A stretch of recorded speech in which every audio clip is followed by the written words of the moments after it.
Audio Jungle.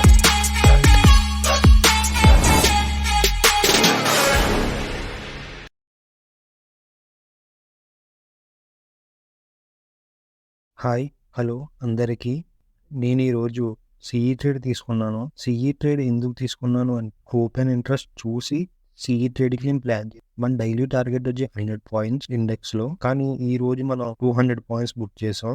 అంటే ఇంచుమించు 2 రోజులు చేసాం మనం. ఈ ఒక్క రోజు చూద్దాం మన టార్గెట్ హిట్ అవుతుందా లేదా అని చెప్పి చూద్దాం. ఆల్రెడీ 100 పాయింట్స్ అయితే హిట్ అయిపోయింది మనకి. నేను ట్రైలింగ్ స్టాప్ లాస్ పెట్టుకుంటూ చేశానండి. అంటే జస్ట్ మిస్లో నాకు స్టాప్ లాస్ హిట్ అవ్వదును ఎంట్రీ పాయింట్ దగ్గర పెట్టిందా, కానీ అక్కడి నుంచే రివర్స్ అయింది మార్కెట్. డైరెక్ట్ 200 పాయింట్స్ తక్కువ టైంలోనే వచ్చింది. 200 పాయింట్స్ అంటే అండి నాకు ఈ రోజు 128 రూపీస్ ప్రీమియం పెరిగిందండి ఆప్షన్ షార్ట్లో. తక్కువ టైంలోనే అయ్యిందండి ఈ రోజు చెప్పాలంటే. మూమెంటం కూడా ఈరోజు చాలా బాగుంది మార్కెట్లో. నేను ట్రైలింగ్ స్టాప్ లాస్ పెట్టుకుంటూనే ఎదరికి వెళ్ళాను మార్కెట్లో. మంచి ప్రాఫిట్ అయితే వచ్చింది. ఓవరాల్ ప్రాఫిట్ వచ్చింది 7,600 అండి. మీరందరూ ఒకటి గమనించాలండి, ప్రతిరోజు స్టాక్ మార్కెట్లో ప్రాఫిట్ని తీయడం ఈజీ అనుకుంటారు. ఈజీ అయితే కాదండి. మీరు కంపల్సరీగా ఫాలో అవ్వాల్సిన పారామీటర్స్ అన్నీ ఫాలో అవ్వాలండి. ఫాలో అవ్వకపోతే అందులో లాసులు తప్ప మీకు ఇంకేమీ కనపడదు.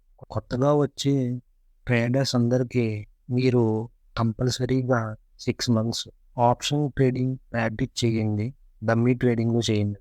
మీరు 6 మంత్స్ ప్రాక్టీస్ చేస్తే మీకు మార్కెట్ అలవాటు అవుతుందండి. తర్వాత మీరు రియల్ టైం ట్రేడింగ్లోకి వచ్చినప్పుడు తక్కువ లాట్లతో, అంటే 1-2 లాట్స్లతో చేయొచ్చు. 15,000 20,000 లోపే అయిపోతుంది. అంతేగాని నా దగ్గర డబ్బులు ఉన్నాయి, నేను 2 lakhs పెడతా 3 lakhs పెడతా అని ఎవరు రావద్దు. మీరు పెట్టారు అంటే మీరు 2 lakhsకి ఇంచుమించు నాకు 30,000 వస్తే ఎగ్జిట్ అవుతా అని చెప్పి కూర్చుంటారండి. మీరు అలాంటి తప్పులు మట్టుకు చేయొద్దు. 30,000 అన్నది ఎటువంటి స్ట్రాటజీ లేకపోతే ఏమీ రావండి.